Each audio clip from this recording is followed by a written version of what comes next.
No clímax do Sermão do Monte, Mateus capítulo 5 ao capítulo 7, o Senhor Jesus Cristo emite uma das mais solenes advertências das Escrituras, dizendo o seguinte: muitos naquele dia hão de me dizer: Senhor, Senhor, porventura não temos nós profetizado em Teu nome, e em Teu nome não expelimos demônios, e em Teu nome não fizemos muitos milagres? Então os direi explicitamente: nunca vos conheci, apartai-vos de mim os que praticais a iniquidade. Isso vemos lá no capítulo 7 de Mateus, versículo 22 ao 23.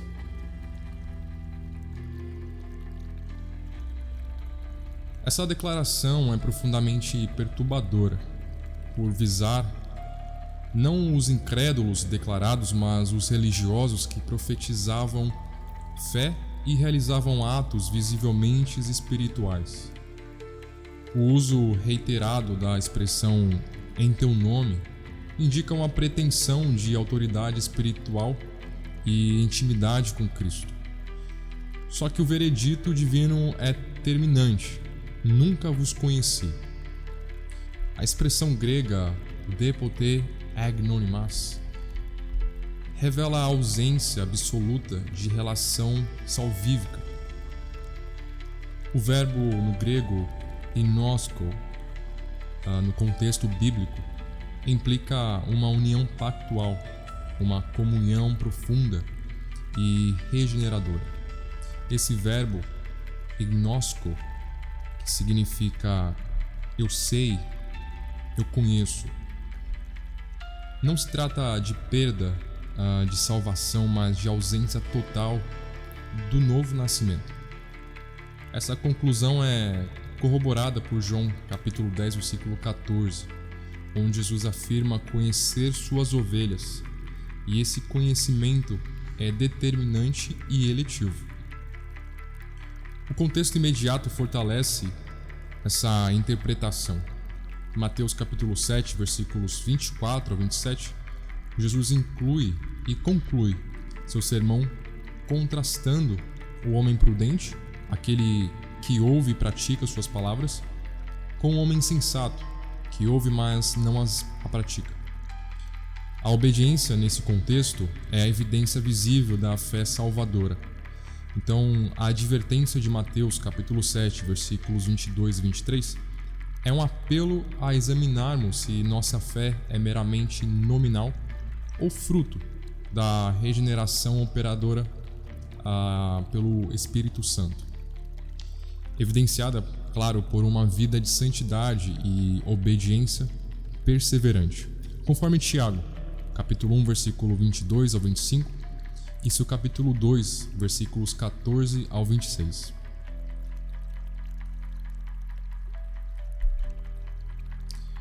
Lembremos-nos da parábola do semeador, o solo rochoso, a fé temporária, mas não salvífica. Ela é registrada lá em Mateus capítulo 13, versículos 1 ao 23. E ela nos oferece e nos fornece uma tipologia detalhada das respostas humanas à palavra de Deus. O solo rochoso representa aqueles que ouvem a palavra e inicialmente a recebem com alegria, só que, como diz o texto, não tem raiz em si mesmo, sendo antes de pouca duração. Eles, chegando à angústia ou à perseguição por causa da palavra, logo se escandaliza. A recepção da palavra com alegria sugere uma resposta emocional positiva, mas superficial. A ausência de raiz é indicativa da ausência de regeneração, porque somente o Espírito Santo pode implantar a palavra de forma viva no coração, conforme 1 Pedro, capítulo 1, versículo 23. A raiz nas Escrituras simboliza firmeza, nutrição espiritual e verdadeira união com Cristo, conforme Colossenses capítulo 2, versículo 7 e Efésios 3, versículo 17. No grego, o termo escandaliza-se, dizemos scandalizete, revela um tropeço espiritual. Trata de um abandono da fé em face das dificuldades, típicos daqueles que aderem superficialmente ao evangelho por motivações erradas, como emoção, interesse pessoal, necessidade circunstancial, mas não por arrependimento genuíno e fé salvadora. A doutrina reformada sempre afirmou que tais pessoas nunca foram verdadeiramente salvas, pois a fé verdadeira é perseverante, conforme Hebreus, capítulo 10, versículos 38 ao 39, e 1 João, capítulo 2, versículo 19.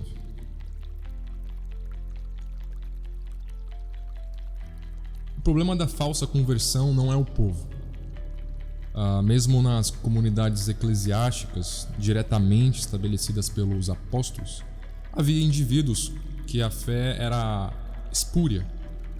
Paulo, em sua epístola a Tito, denuncia porque há muitos insubordinados, pauradores, frívolos e enganadores, especialmente os da circuncisão. É preciso fazê-los calar, porque andam pervertendo casas inteiras, ensinando que não devem, por torpe ganância. Isso vemos lá em Tito, capítulo 1, versículos 10 e 11. Esses falsos mestres estavam infiltrados nas igrejas, deturpando a sã doutrina e desviando famílias inteiras. A menção da circuncisão remete ao problema dos judaizantes, que misturavam a graça com obras da lei, então anulando o evangelho de Cristo, conforme Gálatas capítulo 1, versículos 6 ao 9. E aí Paulo é enfático: tais homens devem ser silenciados. Sua presença é evidenciada de que nem todos os membros visíveis da igreja são regenerados. A distinção entre igreja visível e invisível, a doutrina clássica da eclesiologia reformada, nos ensina que nem todos os membros da comunidade visível são de fato eleitos e regenerados.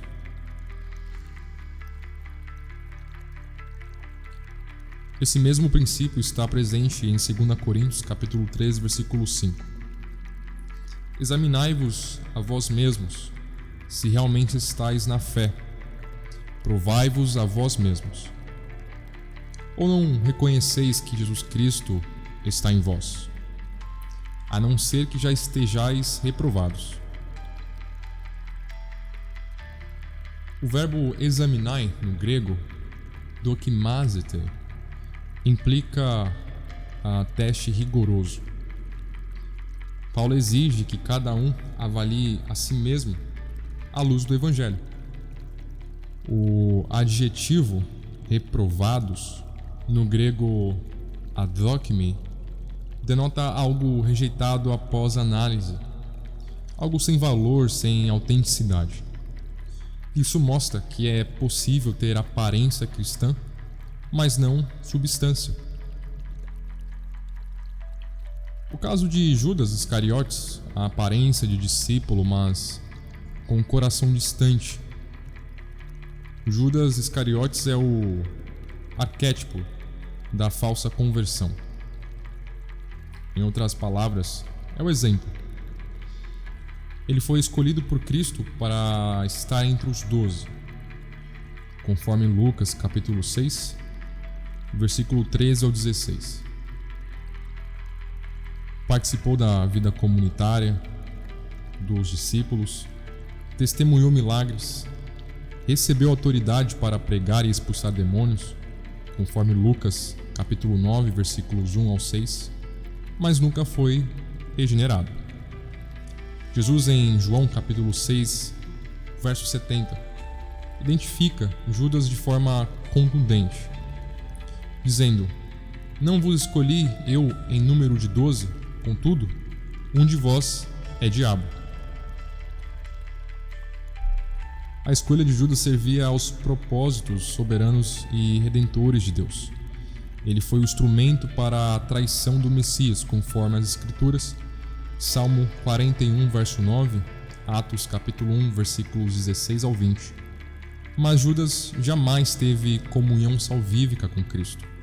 Ele não foi um salvo que se desviou, mas um perdido que conviveu entre os salvos. A distinção entre remorso e arrependimento é crucial aqui.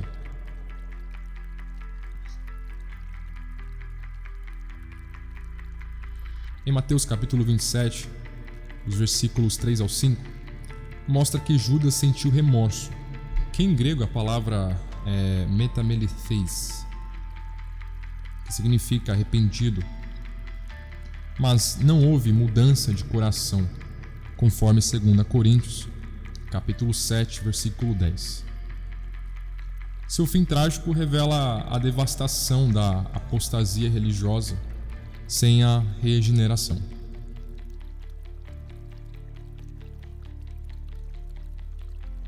Há um certo perigo da presunção, usar a doutrina da graça como desculpa para o pecado.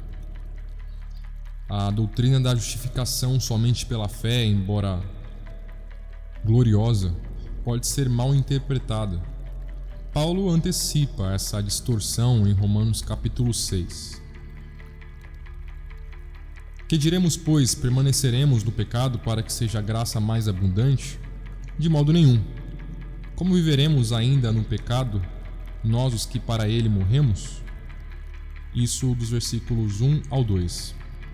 A expressão de modo nenhum, no grego, mienito, que significa não foi feito, é a forma mais enfática de negação na língua grega. A doutrina bíblica da salvação jamais promove antinomianismo. Ao contrário, o novo nascimento implica morte para o pecado e vida para Deus, conforme Romanos capítulo 6, versículo 11. A graça que justifica também santifica. E João reforça essa perspectiva com clareza teológica. 1 João capítulo 3, versículo 9. Todo aquele que é nascido de Deus não vive na prática do pecado, pois o que permanece nele é a semente divina. Ora, esse não pode viver pecando porque é nascido de Deus. O presente do indicativo, pi amartian, no grego, indica uma ação contínua. João afirma que a vida do regenerado não pode ser caracterizada por prática habitual do pecado. Pi amartian significa comete um pecado. Embora o crente peque, 1 João capítulo 1, versículos 8 ao 10, ele não vive dominado pelo pecado.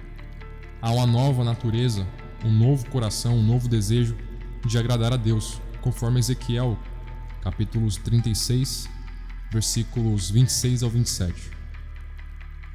A segurança da salvação não é liberdade para pecar, mas fundamento para uma vida de santidade. O crente verdadeiro vive em contínuo arrependimento, claro, fé e crescimento em obediência.